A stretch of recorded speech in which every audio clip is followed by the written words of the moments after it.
Subscribe, like, comment and share to support the channel. Thank you for the support. A notification pops up, letting Bjorn know that he has defeated a goblin. This happens after his near-death experience in the darkness region. Our hero kept smashing goblin skulls, absolutely destroying them, yet, he kept running into them. They kept on coming. As Bjorn was covered in goblin blood, he was nervous, but that nervousness quickly ended when he realized goblins were no threat when he could see them. There were traps randomly placed on the ground, but they weren't even covered with dirt or anything. They were visible to the naked eye. The goblin jumps up from behind our hero with a scream, but the ambushes were predictable as their hiding places were too obvious. He kept bashing them away with his shield each time they tried to attack, asking them where they thought they were going as they spilled blood everywhere. However, there was one problem: Bjorn was starving, and it showed on his face. He turns around as he remembered that the deputy chief of the barbarians had given him some food. As he checked the small red bag hanging on his belt, he looked at it and saw a large hole in it. It seemed like all was lost. He looked at the bag with a shocked expression, realizing that this happened due to him crawling on the ground. As he chowed down on the loaf of bread he realized that out of 7 days' worth of rations, 5 were gone. He was mortified, and now he had to eat as little as possible to survive. He wondered why the crusty bread, drier than sand, could taste so sweet and delicious when his saliva melts it. As soon as he finished eating that one piece, though, he began getting thirsty. In a cave surrounded by glowing crystals and nothing else, he wondered where he could get water, dungeon and stone. Wasn't a regular game. This game had a hunger system like in Minecraft. It was somewhat like a survival game where you had to constantly keep your hunger and thirst meters in check. This mechanic only activates during the labyrinth, but he never felt the need to carry water around. But this wasn't a game anymore, and he was in it for real. The game was already too difficult, and now that it became a reality, it just got worse. Instead of calling it a game, it's more appropriate to think that he has transmigrated into a different world. A thought wanders through his mind: if the deputy chief didn't give him any water, there must be a supply of it in the labyrinth. As soon as he thought about it, he heard water drops. This is also the exact moment in which he ran into another person, a young knight sitting on the floor of the cave next to his backpack. This was Bjorn's first encounter since that party of adventurers. The two looked at each other but did not speak a word. Neither of them spoke to each other, as if it was an unspoken rule to not interact with other adventurers unless absolutely necessary. The scene shifts as our hero is sitting on the ground, counting the amount of red gemstones he had acquired. He seemingly acquired 44 of them, and he was impressed with himself for capturing that many since he was just on the verge of death before. However, he was now extremely tired since he hunted so many goblins. His exhaustion condemned him to sleep as he lets out a massive yawn. Yet, the rules aren't this simple because there are 2 ways to sleep in the labyrinth. The first method is to leave everything up to God and just go to sleep, hoping everything you collected isn't stolen when you wake up. But there is a second method, which is to find allies who protect each other along with your loot. Since Bjorn was a barbarian, barely anybody wanted to be in a party with him. They would all apologize and run away, saying they had all the necessary members for a party. This happened several times, with each person telling him their party is full or showing disgust towards him being a barbarian. He knew he was a barbarian, but to think he was rejected, affected by every single adventurer, that was a different kind of disappointment. He was frustrated, and the look of anger took over his face as he calls them mother furs. He didn't want to join their party permanently. He just wanted allies so he could go to sleep overnight. But just as he thought all hope was lost, he heard someone call out to him. When he looked behind, there was a handsome young man holding a giant hammer upside down, wearing a huge backpack. He asked Bjorn if he was looking for an overnight companion. Bjorn was still frustrated at this point and asked the guy what he said, while wondering who he even is. The guy then assumes that he isn't looking for an overnight companion and states that he just wanted to sleep, and Bjorn seemed like a reasonable barbarian. Bjorn's expression quickly changed as he realized that this guy wanted exactly the same thing as he did. He quickly tells him that he also was looking for an overnight companion. The guy introduces himself as Hans. He extends his hand, and asks Bjorn to stay with him for the time being as allies. Our hero introduces himself as well, stating that he is Bjorn, son of Jandal.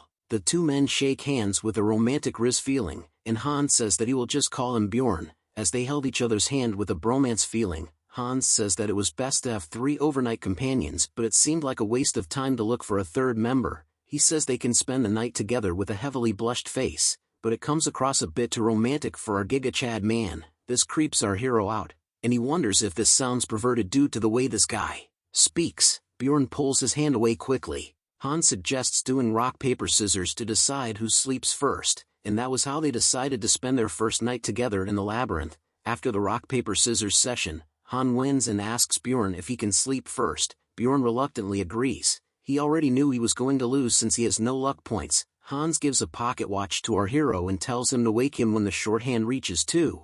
Assuming the barbarian doesn't know how to check the time, Han asks Bjorn if he needed to explain the watch thing again, but Bjorn tells him that he understands. He looks at the pocket watch, which looked expensive, but thought that this was how most people would look at barbarians in Dungeon and Stone, which made he feel like poop, but Bjorn was sure that he could use this to his advantage at a later time. Some time had passed as Hans is seen comfortably snoring away. Bjorn looks at him and wonders if this was what an experienced adventurer was like. He continues to look at Hans sleep and wonders if he would share his sleeping bag if Bjorn asks for it. At this point, he's starting to get a little bored because there's nothing to do. He keeps looking at the watch and wishing that time would pass so he can go to sleep as well. After a while, the shorthand strikes 2, and Bjorn wakes the sleepy Han up. It's time for him to be on watch. Han wakes up yawning and asks if anything happened, to which Bjorn says no. Hans thanks him for being on watch and tells him to get some sleep so he can wake him up in 2 hours. While Bjorn initially agrees, his intrusive thoughts tell him not to.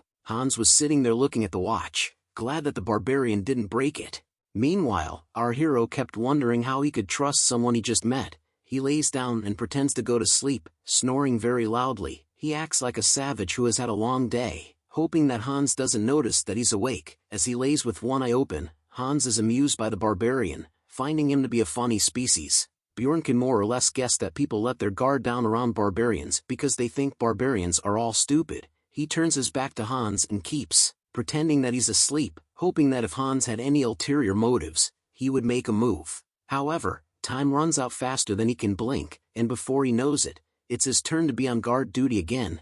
He did not sleep awake in those 2 hours. For 2 whole hours, our hero pretended to sleep, and yet nothing bad happened. Hans did nothing at all except watch over him. He's almost disappointed that Hans didn't try anything shady, and now he's regretting his choice to not go to sleep when he had the chance. Yet his mind somehow reminded him again and again that he couldn't let his guard down around a stranger until he knows for certain that he was worthy of his trust. His eyes were visibly weary as he felt like he would die from fatigue. He was forcing himself to stay awake, convincing himself not to fall asleep. Right as his eyes close, he hears his name being yelled out by Hans, and his eyes open wide so fast that he shook to the core. Hans puts his hand on his shoulder and greets him with a huge smile on his face. Meanwhile, Bjorn is staring at him completely confused. Bjorn tries to cover for himself, saying that he wasn't sleeping. However, Hans is a smart man. He simply tells him to wipe the drool off of his face first. Bjorn apologizes and wipes his mouth.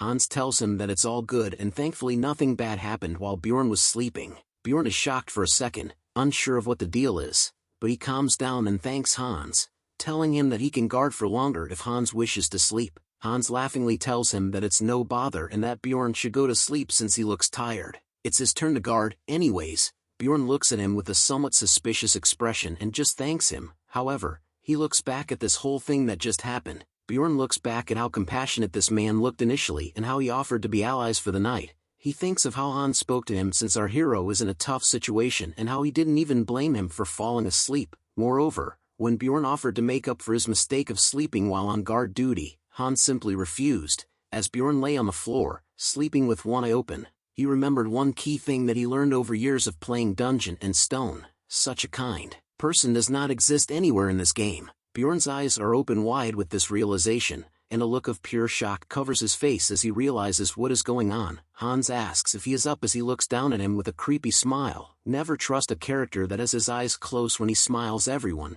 He then asks him why Bjorn hadn't slept more while holding a giant two-handed hammer on his head, ready to smash Bjorn's brains out on the cavern's floor as he lay on the ground. As the hammer is about to make contact with Bjorn's skull, his instincts kick in immediately as sleep is overtaken by adrenaline. He turns over to his side and quickly gets up, somehow dodging the powerful hammer strike that also had an element of surprise in its favor.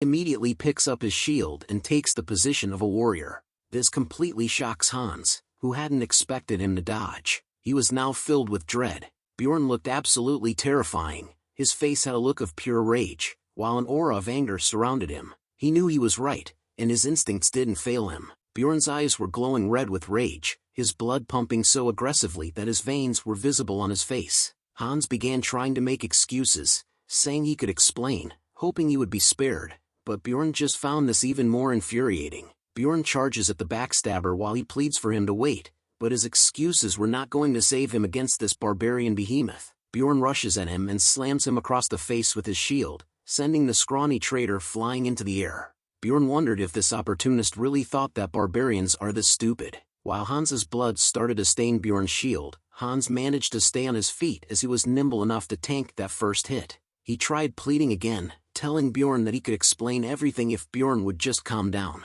Bjorn, on the other hand, was thinking that if he didn't die in one hit like the goblins, then he should just opt to strike him once more. Smash! Bjorn says as he once again slams Hans in the face with his shield, absolutely rearranging his face in that hit. Hans goes flying away and smashes into the ground. He quickly tries getting up, dragging his body as he coughed up blood, breathing aggressively as the relentless pain in his face was overtaking everything. Bjorn was there, looking at him crawl away like the rat he was. He walks over to Hans and stands over him, putting the literal fear of the game in him. Bjorn looked like the devil at this point. Hans continued to say sorry to Bjorn. Hans's face had a bruised chin, busted eye, broken teeth, and a destroyed cheek. He begged Bjorn not to kill him and to let him live. Bjorn asks him why he tried to kill him while he was asleep. Hans is on his knees at the mercy of our hero, and he tells him that it was for Bjorn's magic crystals. He swears that he was just going to knock Bjorn out and take all of the crystals. Bjorn asks him why he would try to kill a barbarian for a few magic crystals, knowing full well the risk and the huge punishment that occurs with killing other adventurers. However, Hans doesn't budge. He goes with the same story about how he wanted Bjorn's crystal shards, but now he also mentions that he wanted our hero's shield. He wanted the shield because it was a barbarian weapon made out of high-quality materials, which means that it sells for a good price. Bjorn pretends to play along and agrees with his point of view. This excites Hans, who starts to believe that Bjorn might let him go. However, Bjorn's foot quickly moves up to Hans's face as he knows that the traitor is still hiding something. The kick connects right on his face as a huge splatter of blood pours out of Hans's mouth while the betrayer can do nothing but scream out loud. Hans has fallen on the ground. Bjorn stomps his foot on his chest and gives him one last opportunity to come clean, be honest, and just spit out his clear motivations. You see, in Dungeon & Stone, it is a genuine crime to kill another adventurer. There either must be a huge reason, or you simply just don't kill anyone. So a few crystals and a shield were not going to be worth the risk for a scrawny pup like Hans. Your heart, Hans shouted as he held onto Bjorn's foot. This not only confuses Bjorn, it also shakes him to the core. Why would someone want to kill him for his heart? However, Hans dives more into detail. It turned out barbarian hearts are quite a popular commodity. People are purchasing them at steep prices. Hans tells Bjorn that the barbarian hearts are probably being used as ingredients for a new spell. Bjorn finally understands Hans's intent. To Hans, Bjorn was nothing but a mere goblin, tough to catch, but precious to yield, a big reward. Bjorn asks him why he only attacked him later instead of doing it the first time he was sleeping. Hans says that he needed to sleep too and that Bjorn's protection was his only option, which makes Bjorn realize that he's not too careful of a killer, just an effective pest. Hans thinks that he might get to live now that he told the Bjorn everything he wanted to know, so he asks him if he was willing to forgive him. Bjorn kept his foot on the backstabber's throat and contemplated what to do. Eventually, a smile takes over our hero's face, and he mocks the traitor's use of the word forgive. He tells Hans that he was probably going to run into more people like him, and wondered they will all do the same thing and then ask for forgiveness the same way. More and more terror takes over Hans's face. Bjorn looks straight into his soul, his eyes glowing red with bloodlust, his whole body covered in the blood of goblins, and he asks Hans a simple question. Forgive them every time? Hans immediately says no and tries to separate himself from those people. He pleads for his life as Bjorn raises his shield higher, seemingly to land one last killing blow. Hans keeps on pleading, telling Bjorn that he was going to give him everything he has. But Bjorn continued to hold his shield high and tight just as Hans pleads with him to give him one more chance. But Bjorn just closes his heart to it. Blood surrounds the area where Hans was laying, his body stops moving, and blood pools underneath it. It seems that only one day after entering the game, Bjorn had killed a man. A notification window pops up, giving our hero the knowledge that he had unlocked an achievement titled First Murder. His mental stat will now keep increasing by +1, He takes a lot of stuff off the dead guy, now equipping his shoulder pads which increase his overall item level by plus 13. Not to mention, he also equips Han's backpack, which gives him more inventory space, and also takes Han's leather boots, which increase his item level by plus 5. Finally he equips a hammer that raises his overall item levels by plus 30. Our Giga Chad man was finally decked out in the latest fashion gear, ready for fights that were much tougher than what he had encountered so far. After this point, Bjorn was a different man. He had graduated from living like a savage. He had a water bottle to drink from when he got thirsty, a compass to help him figure out directions, a pocket watch when he wanted to know the time, and he was able to treat his injuries with bandages and potions. He found this quite ironic, though. You see, he didn't have these basic necessities before, and only after killing a man did he get to live like one himself. Bjorn headed back into the caverns, ready to hunt some more goblins. Right now, his overall combat index was quite high, and his mental stat was much higher than expected.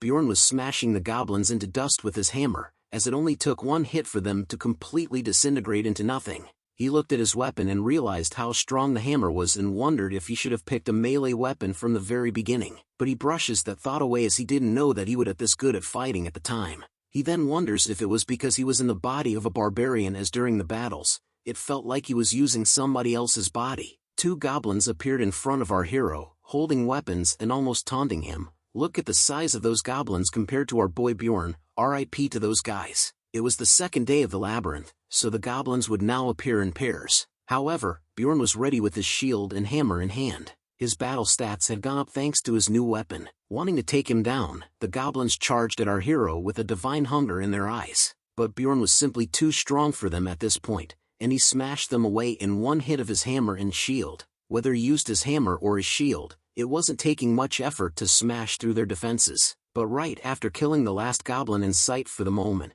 he comes to a halt and realizes something very important. He hasn't slept since the Hans incident, and pushing himself like this has the risk of dying from fatigue. Bjorn rests against a wall as he knows that despite not having an overnight companion, he might be better off without one. It's a higher chance of survival if he gets stabbed by goblins rather than other adventurers. As soon as he was about to sleep, he heard some goblin noises and woke up frustrated. It was another pair of goblins, and they would arrive every time he started dozing off. This annoys him, as he didn't even rest for 10 minutes. He raises his hammer at the creatures and grinds them to dust in a single blow. Bjorn puts his back up against the wall and tries to sleep while standing, as he thinks he has killed all goblins within his sight. He wishes for them to stop appearing, as he just needed a little sleep. As soon as he falls asleep, a notification window pops up, letting him know that he was attacked by a goblin while he slept. Bjorn's eyes open to a creepy-looking golem with its knife inserted into his chest. He did not sense a creature whatsoever.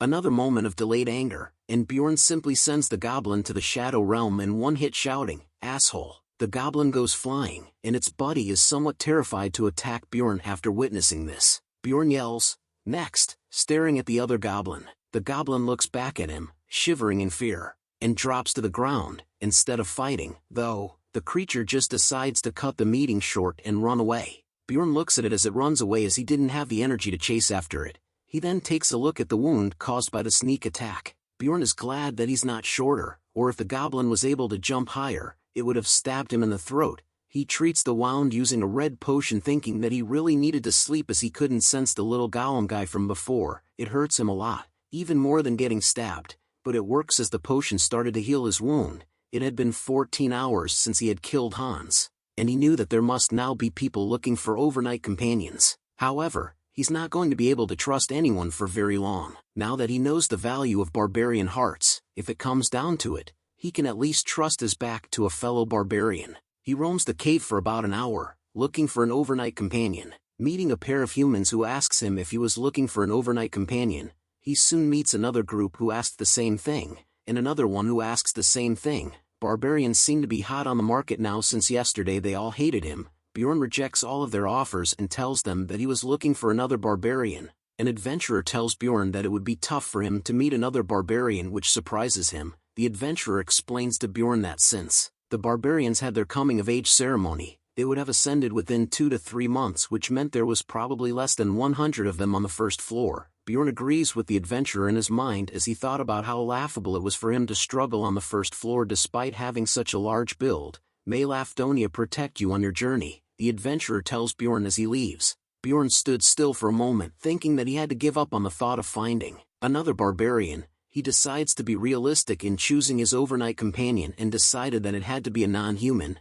Bjorn continues to wander around the area, thinking about elves who keep their promises, or dwarves who were spirited like barbarians would be the best, but something soon catches the corner of his eye. After making such a decision and roaming the cave for about an hour, he ran into a certain someone, a young elf girl with beautiful blonde hair and ember eyes. She was sitting alone, hunched into a corner in the cave. She immediately jolts up at the sight of Bjorn due to his handsomeness and awesome body. The game notified him that he had run into an injured elf. Bjorn immediately realized that he had found his overnight companion. The elf has a confused expression on her face as her piercing eyes glare at him. Waifu spotted? Thanks for watching the latest part from the voice of Manhwa. Subscribe for more content and don't forget to comment below what you want to see in the future. Like and share for more.